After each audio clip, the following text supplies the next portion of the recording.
Bakit importanteng tumatawa? Number one, scientific muna tayo. Pag tumatawa o nagiging masaya tayo, our own body, sarili nating katawan, produces happy hormones which is called endorphins. And endorphins, for your information, is a natural pain reliever. So pag masaya ang katawan mo, masaya ka, masaya utak mo, masaya ka, naggagawa ang katawan mo ng endorphins. Unti-unti nawawala yung pain.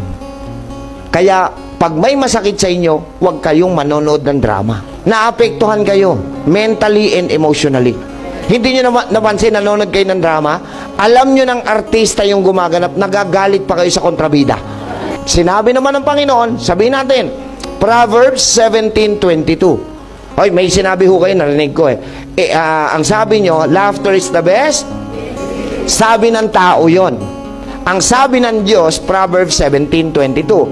A merry heart, hindi laughter, a merry heart, ang masayahing puso, tama, ay mabisa pa kaysa gamot.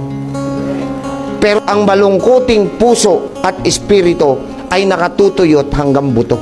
Hindi totoo yung laughter is the best medicine.